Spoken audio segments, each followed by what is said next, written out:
So andito na si Sunny, bumili ng pagkain ng baboy ni Ate Erlinda. So ayan na. So andito nga si Ivy, yung buyer natin. So bibilhin mo ba lahat? Oo, babili ko yan. Lahat yan. Mura lang ngayon, di ba?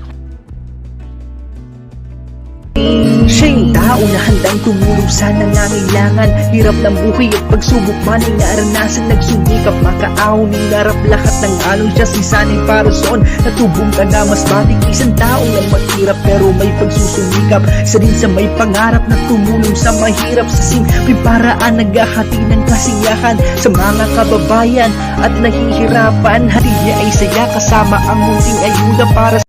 So andito na si Sunny, bumili ng pagkain ng baboy ni Ate Erlinda. Walang starter, ay grower. Walang grower? Naubusan? Kahit saan ka naghanap, wala talaga?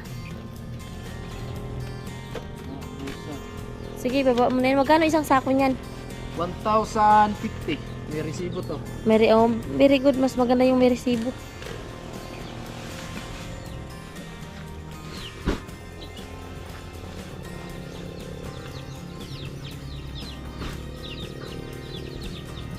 Oh, meron dumating. Meron dumating. Bisita tayo. Wow, may bisita kami. O, para kayo naka-purple ni tito mo ah. Kakaw. Pag walang ligo, ganito talaga. Ah, walang ligo. Ibig sabihin, walang ligo din sa Ivy. Ha? Daba nga kami kanina. So, ayan na. Ayan na. Uno, magkano yan? 1,850. Ay, 1,880. Saan ka nakabili? Sa kanyang din. Mahal doon, no? So, nagkaubusan kasi mga kasay dati, 1,850 lang yan doon sa suki namin. So, nga, naubusan eh. Kaya sa iba kami lumipat ng, sa iba bumili si Sunny. Kaya, 1,880. So, ayan na. Oops, hindi kaya. So, ayan na po, Ate Erlinda. Ipatayo mo kasi bubuksan natin. Kasi hapon na, so mag-ano din tayo, magbabad. So, ayan po, Ate Erlinda. Pollard. So, ayan po yung ihalo natin dito. So, bubuksan ko po yan para makita nyo po ano yung laman. Para po hindi masyadong gastos dito sa, tawag dito, grower. So, haluan po natin ng Pollard. Hindi lang po namin ibibigla na ililipat po natin ng Pollard kasi minsan po kasi papayat yung baboy kapag parang nabigla siya. Kaya, yung gagawin po namin is, yung gagawin ko po is haluan ko po ng grower yung Pollard para hindi mabigla yung mga alaga nating baboy. So, yung isang sako, isang linggo lang po talaga kasi ayun, malaki na sila. Malaki yung gas, malaki na, marami na rin yung kain nila kasi malaki na. Kaya ito na. So, ayun na. Bubuksan na po yung... Pang-walong sako na, pang ano na to? Pang-walong sako na to. Ang walo na yan. Oo. Maliban doon sa... Kay Ma'am... Maliban dito. Ma'am Lucky. Grabe. Mura pa yung baboy ngayon. Tapos... Kasi pag unti lang din kasi yung pinakain natin sa baboy, so hindi rin mabilis lumaki. So, ito na po. Mga kasali. So ito na din naman po yung Ito kulay. yung sinasabi ng Bisaya, saksak sinagol. Oo, saksak, sinagol, bisakol. So, pag naubos yon, so, i-request naman natin kay Ate Lucky Lady na ganito na rin yung combination. Pollard, tsaka grower. So, yung isang sakong Pollard, dati nito no, is nasa, hindi umaabot ng 1,000, di ba? So, dati talaga mga kasani, yung isang sakong Pollard, hindi yan umaabot ng 1,000. So, ngayon, naging 1,050 na.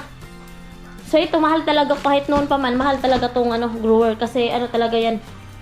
Sabi nga nila, high quality. Pag inahin na yung baboy, pwedeng puro na lang siya Pollard pag inahin na. Kasi ganito rin pinapakain dito kapag mga inahin na, ganito yung pinapakain, Pollard. Pag Pollard daw po kasi makasani, maliit pa, Pollard na yung pinapakain mo hanggang sa lumaki. Walang taba, no? Wala daw taba. Lahat daw is laman. Sabi nila, so naano nga rin namin, nasubukan na rin namin yan noon. Sabi ng iba. Sabi ng iba, pero di ba nung nagkatay tayo ng baboy para dito sa bahay, di ba halos laman, no? Kasi Pollard yung pinapakain na yun mga kasani kasi nga yun yung mura. Mahal po kasi to. I-ano mo na lang yan para mapabilis. Okay na rin naman.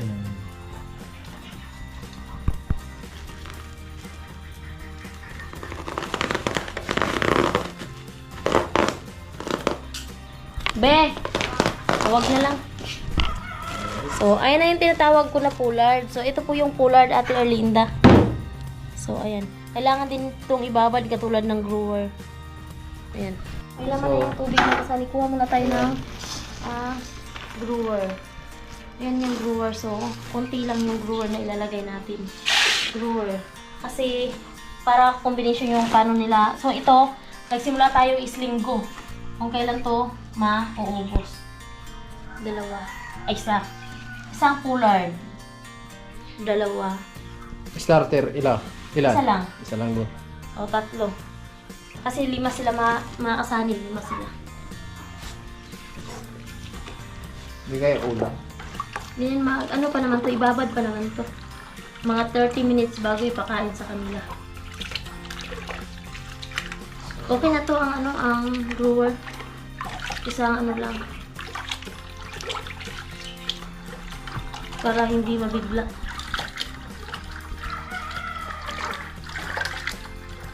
Next, so dito naman sa kay Ate Lucky Lady. Ayan. Wow. Ayan, puro started na muna yan. Grower. Ay, grower. Puro grower na po yan. Nakasaan. 3. 4. Kasi puro grower lang eh. Pag kailangan kasi 4 ng takal kasi nung sinubukan ko po sa kanila 3 lang, kulang. Kulang talaga. Nanghihingi pa eh. Pag naubos to, so mag-request na lang ako kay Ate Lucky Lady na pullard na lang din. Ayan, 4 din na takal kasi isang grower tapos 3 pullard. Ay po, mga kasani, papunta na kami doon sa mga alaga namin sa baba. At ihatid na namin yung pagkain. At ayan si Ivy. Kasama natin si Ivy. Ano daw, malapit na siyang nabalik. Sa linggo na? Sa linggo na yung balik mo, Ivy. Kasama natin si Ivy, mga kasani. At bali, Kaya pala yung enrollment. kainin natin yung mga alaga.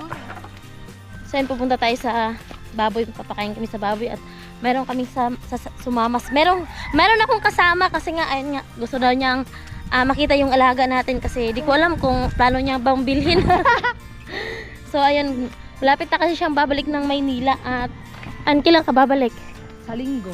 Oo, next week. Sa linggo na. Kailan pala enrollment? Bukas. Tapos, ano yung enrollment din? 27 and 3. 27 pa, 3. Hindi, 2 araw lang. 27 and 3. Tapos, Tapos, tatry ko bukas kung makaka-enroll ako sa cellphone. Pag Hindi- hindi, edi sa 3 na lang ako. hindi pala makapag sa cellphone? Hindi, mahirap kasi kailangan mo i-check yung mga subject. So, Hindi mapindot sa cellphone. Natry ko na kasi nung second sentence. Yun, nakigamit ako kay Irish. may laptop pala sa Irish. Meron. So, kailangan talaga pag nag-enroll, laptop yung gamit. Oo, mahirap pag-enroll eh. Ayan. So, nga, mas laptop kaso lang. Mahal yung laptop. So, mag-pray tayo. Sana magkaroon din ng ano talaga yung pinakano mo, yung laptop talaga, no? So, laptop. Viral lang sana yung mga vlog natin. Kabili siguro tayo ng laptop. Kaso hindi eh. Sakto lang talaga eh. O baka si Puti, bibilang ka ni Puti ng laptop. Andito na tayo. Ayun na si Puti. Ang laki na ni Puti. Puti, yung problema daw ni Ivy Puti is laptop. Ano? Ay, may bisita daw pala. May bisita daw pala, kaya ganyan. May bisita. O, ayun na si Puti. Apir tayo, Puti. Apir. Apir. Apir. Gutom na. Gutom na talaga.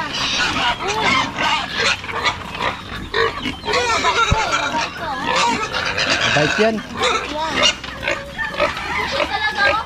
Oh, si Ivy. Pakilala mo si Ivy. Puti, si Ivy. Ivy, si Puti. Kailangan mo, laptop. Puti, kailangan O, pili ka na. Pili ka na, Ivy. Dito natin. Ayan po, mga kasali. So, ayan. papakain tayo sa mga alaga. Oo. Alright. Ah.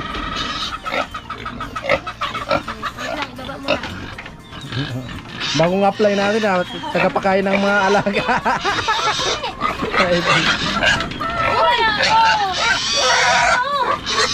Alis na dyan. Baka napakan na dyan.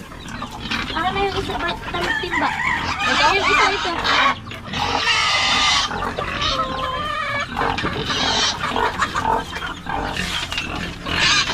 Ito yung kay Ma'am Lucky Lady or Ate Lucky Lady. Malaki na sila. Tataba na.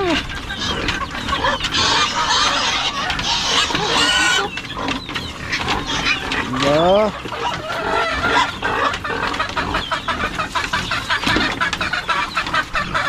Ang si puti, nakabukod po yan.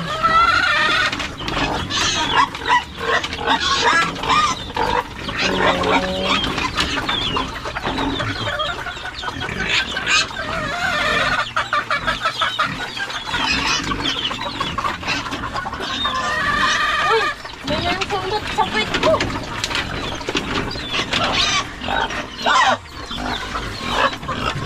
Baka kasali.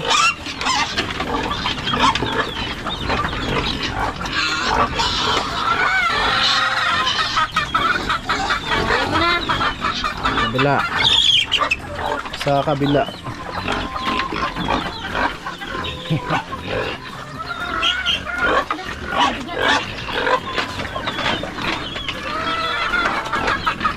Ito yung kay Ate Erlinda and Kuya Obit, no? So sobrang laki na nila.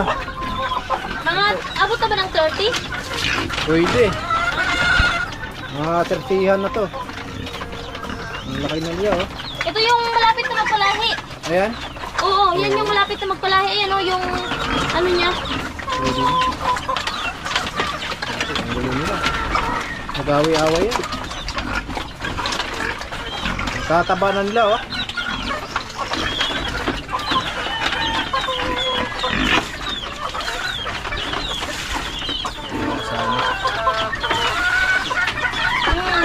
At ito naman yung dalawang lalaki. Nasa 30 na to, no? Oh, ito nasa mga 30 na yan. Ay! Iikon mo na agad. Makalat ka yan. Anong meron? Hindi ko alam. Anong meron? Bakit kasama natin si Ivy? Gusto niyo na tumulong. Ha? Kasi ito niya sa mga baboy, ano, mabenta na o hanapan Ano? mo yung buyer. Oo. Malaki na to. Magkano na kaya yung isa? Limit Ivy? mo sa puti. Estimate mo? Benta natin ng 5K yan. 5K? Ha? Mura yung baboy. Mura talaga yung Ay, baboy. mura ba? Mura yung baboy. Mura talaga yung baboy ngayon. Estimate mo dahil, magkano yan ngayon? Kung sakali. Kung noon na mga presyuhan talaga, yung presyong noon talaga, nasa ano na yun ngayon, nasa 7. 7 to 8. Ngayon. So sa ngayon, Kasi mababa kasi yung so sa presyo. ngayon, mga 3.5. Oh, 4. Four. Mga 4. Ano kasi ba naman si Marcos? Oh, Marcos talaga yung dahilan. Ang daming na mga problema. Dahil nga sa mura ng baboy. Nasa 7 to 8 na yan ngayon. Si ano? Sayang. Kung nagkataon, paldo si Ivy. Paldo sana. Mabibilan na sana Benta ko sana yan oh, lahat. mabibilan na sana namin ng laptop. Hindi naman sa atin. Hindi naman pala sa atin. Utangin lang muna natin. So kumain din naman sila na may halo. Ayan Oo. no? Kahit may halo. So hindi sila na ano sa pagkain kasi meron naman talagang brewer pa. So ito malaki na, nasa 30 kilos na to si Itim. Ito nasa 25 siguro. Kasi Yeah. mas malaki talaga to si Itim. Ito nga po pala yung malapit na magpalahi. Ito. Ay na, malapit na siya magpalahi. Ayan, malapit na yung magpalahi. Ito kasi ano hindi pa, tsaka wala din yung buntot. Walang ikog. Wala. Walang buntot. Wala na kasi eh. ng langgam. Oo, Oo. ng ibon pala. Natanggal yung ikog niya. Tapos magtatanong yung viewers, anong ikog? Yan, ikog. Buntot. Ikog sa Bisaya, dahil sa Tagalog is buntot. Buntot. Kami kasing mga Bisaya, pag nagtagalog, nag-aalangan pa talaga. Kasi may saksak sinagol. Ayun na. Kuya Obit at Erlinda, napakalaki na yung mga biik nyo. Hindi na biik, baboy na talaga. Yung mas malaki dito, ito nasa gilid oh. Pero mas malaki talaga yung nag-aalaga. Buyag. Alangan ba naman, magpapatalo ba naman Oh, yung syempre, nag-aalaga? hindi magpapatalo yung nag-aalaga. Kailangan ako muna yung kumababago sila. Joke lang. Alright. Tama tayo dahil healthy tayo palagi. Ayun po. Ito kasi walang buntot. Ito yung pinakamalaki nasa lagpas 30 na to. Ito, palay ano lang yan, ha? Uy, kulang to, oh. Humihingi pa. Ayan, ito yung kay Ate Lucky. Tapos ito si Puti. Si Puti, nag-iisa lang talaga yan. Walang kahati yan dyan. Kasi puti. Ubos. Bigyan mo. Yun pa, Puti. Dati kinakarga-karga natin si puti niya. Hindi na kaya. Hindi mo na makarka yan. Ako na yung kakargahin yan. Bilisan mo, makagat yung kamay mo. Alright, so na.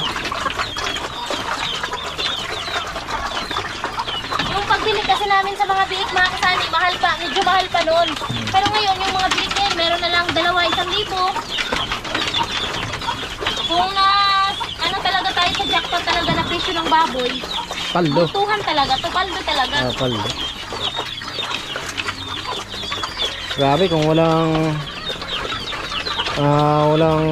budget talaga sa papakain nito. Grabe.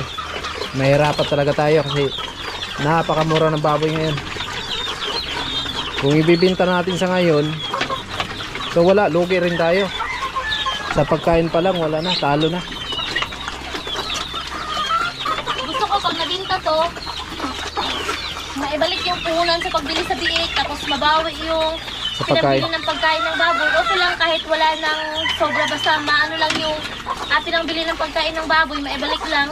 Tapos yung puhunan sa pagbili ng biik. Kasi para maibalik yun sa may-ari talaga. So, andito nga si Ivy, yung buyer natin. So, bibilhin mo ba lahat? Oo, mabili ko yan. Lahat yan. Mura lang ngayon, di ba? 5K lahat yan. 5 kilat. Sin nga kasi andito si Ivy. So, matagal na rin naman tong andito sa amin. Last week pa, siguro mga 2 weeks nang andito sa amin to. So, nag-antay lang kami ng tiyempo kasi nga naging busy kami sa paggawa sa bahay ni Ramil. At syempre, paikot-ikot lang yung ginagawa namin. Routine lang ginagawa namin kasi minamadali natin yung bahay ni Ramil para makalipat na sila. So, last week pa talaga to andito na sa amin. So, sa linggo na kasi siya alis. So, since tumulong na siya sa amin, hindi ko bakit napunta siya sa bahay at tumulong siya sa amin, sumama hanggang papunta dito sa babuyan. Natimingan ata So, eh. na-timingan ni Ivy, di ko alam kung malakas yung pakiramdam niya o alam niya talaga kasi wala kaming sinabihan dito mga kasani. So, ganun pa man, so, Mamaya, dahil, tanungin natin. Anong naramdaman mo? Bakit? I feel it something. Nagtaka nga ako, no? Wait, sumama sa atin. bakit ang dami mong ano, be? Saan? Yung mga ganyan, no? Din sa rashes. Rashes. So, yung palayaw kasi ni Ivy is BB. Kaya, Ivy, BB. O, ganyan. BB yan ng mama niya kahit malaki na siya. So, ayun nga pala kasi, ayun nga, malapit na siyang umalis mga kasani sa linggo. So, alis na siya. So, siguro si Sunny na magkakatid sa kanya. Daan Pasakaw? So, sa Pasakaw siya dadaan. So, madaling araw siya ihahatid papunta sa bayan. Kasi kung San Andres siya, makakarating daw siya doon is madaling araw. So, delikado. Kasi dadaan siya ng Quiapo. So, ano na lang siya, dadaan doon na lang sa Pasakaw. Kasi nga, darating siya doon is gabi pa. So, marami pang tao. So, ayun nga, wala mang laptop, hindi man natin afford yung laptop kasi mahal talaga yung laptop. So, mag-pray pa rin tayo. Baka may natin, merong darating na blessings. Merong mag-share para magkaroon ka ng laptop para sa pag-aaral mo. At willing ka naman na iano talaga yung grades mo. Oo. Ha?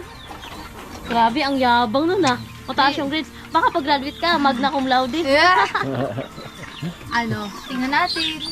So, yun pa man. Thank you kay Kiobet and Ate Erlinda. Thank you po sa blessings na ibinahagi nyo o ibabahagi nyo. Maraming salamat po. So, di po namin lubos sa kalain na, ayun nga, sa mga blessings na dumalating sa kanila, sa amin, sa lahat na, ayun, dahil sa inyo, kaya sobra kami nagpapasalamat sa mahal na Panginoon na andyan po kayo palagi. Pinagdarasal po namin kayo palagi at sobrang maraming salamat po sa lahat ng sponsor namin, sa mga viewers namin, basta sa inyong lahat. At ayun nga, Ate Erlinda and Kuya Obet, Ano yun? Para saan? amoy tayo ng baboy. Joke lang, wag mo akong amuyin. Yung pera yung amuyin mo kasi yung pera is mabango.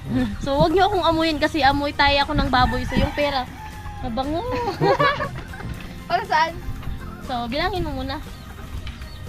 1, 2, 3, 4, 5, 6. Para saan to? Ayun nga, from Kuya Obet and Ate Erlinda at ayun, alam mo na ata yun. Ito yung sinabi ni ano? Kabet. Alam mo na. Pang dorm. Oo. So ayun, maraming salamat po sa binigay niyo po sa akin na 6K Kuya Obet and Ate Erlinda. Meron na po akong pamasahe at bayad po sa dorm. So ayun po, maraming salamat po sa blessings na binigay niyo po sa akin ngayon at maraming blessings na po na binigay niyo sa amin. At maraming salamat din po kay Kuya Rolando kasi nagbigay din po siya para po sa dorm ko ngayong August. And si Sir Arnold naman po nagbigay ngayon July, so bayad na po ako. Tapos ito naman po kay Kuya Obet para po to sa September. So ayun, maraming salamat po sa mga sponsors ni Tito Sunny and Tita Inday kasi po nabawasan na yung iisipin ni Papa para sa dorm. So hindi na po siya mag-iisip para sa September, sa August. So mababawasan na pa yung parang niya na sa akin sa September and August, iipunin niya na lang po para po sa October and November na po. So, ayun po, maraming salamat po. Sana po ay marami po pong blessings ang dumating sa inyo. Kay Obet and Ate Erlinda, kay Kuya Rolando, kay Sir Arnold, kay Kuya Bruce, kay si Kuya Ruben. Sana po ay maraming blessings po dumating sa inyo at mag-ingat po kayo dyan palagi. At maraming salamat din po kay Tito Sunny and Tita Inday. Dahil po sa kanila, wala po akong natatanggap ngayon na blessings kasi ayun nga, dahil nga sa kanila, nakasali ako sa vlog, nagkaroon ako ng maraming blessings, marami akong sa mga dorm, ang daming na kundi dahil sa kanila, ang daming hindi na naisip ni Papa kasi sa viewers na mga sponsors na ng Tito Sunny. So maraming salamat po. Patuloy po nating suportahan sila Tita Inday at Tito Sunny po sa kanilang vlog po at sana po ay marami pong blessings ang dumating sa atin. Thank you po. Ayan, so ano nga, nung nakaraan, di ba, may vlog tayo part dun sa laptop kasi alam ko naman na need mo talaga yung laptop. So sa ngayon, ano yung gagawin mo kung sakali na meron kang i-search, di ba, meron kayong mga kailangan doon na i-search? So ngayon po siguro mag-cellphone na lang muna ako at kung kailangan talaga ng laptop, hiram na lang ako sa kasama ko sa dorm. Sino naman kasama mo? Si doon? Irish. Si Iris. Oo. Kapag nabenta ni Mama yung baboy, tapos kung ilan yung naiwan, so ayun, dadagdag sa laptop ko para makabili nga ng laptop. So, Ilan yung baboy? Yung bibenta. Kung kung maibenta yung baboy nila, kung magkano yung benta, so magiging pundo nila sa laptop at kung baka daw merong mga mag-share na makumpleto at makabili kasi ayun, okay naman manghiram pero syempre hindi natin alam tuwing oras na gagamitin natin is gamit niya rin pala yung laptop, so nakakahiya din at so syempre yun na talagang iisipin natin, nakakahiya at syempre pag nagamit tayo bilang lang yung oras natin kasi hindi sa atin. So ayun, malaking tulong talaga kasi si Papa mo lang yung Nagtatrabaho. si Papa niya lang yung nagtatrabaho at si Lisa next year college na si Lisa, so mag-exam din si Lisa doon kasi makikipagsapalaran din si Lisa kung sakaling makapasa si Lisa doon kasi mataas din yung grades ni Lisa, so yung iisipin is dorm na lang din at allowance, no? So ayun nga, magpupursige talaga kasi alam mo naman dito sa probinsya natin, so sobrang hirap talaga lalo na sa panahon ngayon, sobrang hirap, kailangan talaga nating magsumikap at yung sa pag-aaral nyo, kailangan mag-aral kayo ng mabuti kasi yung pinag-aralan nyo, walang kahit sino na makakakuha niyan, kundi para lang yan sa inyo, makatulong ka sa pamilya nyo at syempre balang araw magkakaroon ka rin ng sarili mong pamilya. So ayun, maraming salamat po sa lahat ng nag-share ng blessings doon kay IB. So yung nakabayad na siya, nung dumating siya dito is June, so nakapagbayad na siya sa July, sa August, naka-advance na rin siya, pinadala mo na sa GCash, di ba? Then ayun, from Kuya Obet na Ate Erlinda para sa September din, pamasahin niya pabalik ng Maynila sa linggo. At yun maman, sa lahat ng sponsor na nagpapasalamat po ako sa pag-share niyo po ng blessings sa pamangkin ko kasi ayun, willing talaga siya na ayun nga, makapagtapos ng pag-aaral kasi ayun, kung malaki lang sana yung sahod namin ni Sunny sa YouTube, so syempre, pamangkin namin siya, magbibigay talaga kami. So syempre, yung kinikita lang namin sa YouTube is ayun, sakto lang din sa amin. So ay na pray ko na sana magkaroon siya ng laptop kasi magagamit niya yun sa pag-aaral niya at sa mga susunod pa, meron pa siyang mga kapatid na kung sakali makapag-aral ng college, so malaking tulong din yun. So nagpapasalamat ako sa lahat ng sponsor na nag-share ng blessings sa kanya kasi nabawasan yung iniisip ng papa niya nung sa pagtatrabaho doon sa Manila kasi nung nangyari din doon sa mama niya. So thank you kay Papa God kasi okay na yung mama ni Ivy ngayon. At ayun na po yun ang iwanan ni Ivy at bumalik ng Manila, makakapag-alaga na siya doon sa bunso nila Ivy. So maraming salamat po sa sponsor na nag-share ng blessings. Sa lahat ng mga viewers namin na laging naandyan, nag-aabang sa mga vlog namin, sobra akong magpapasalamat kay Kuya Roy. Salamat kay Kuya Roy kasi minsan binaanuhan niya rin sa Ivy ng grocery sa dorm para binibilhan ni Kuya Roy, binibigyan ni Kuya Roy ng pang-allowance, pambiling bigas at mga groceries na kahit papaano malaking tulong po yun sa kay Ivy na makatipid din. So yung pangbili niya ng pagkain, so maipon niya na sa mga ibang kakailanganin sa school. So ayun, maraming salamat po sa inyong lahat at ayun, more blessings po ang darating sa ating lahat at ingat po tayo lahat palagi.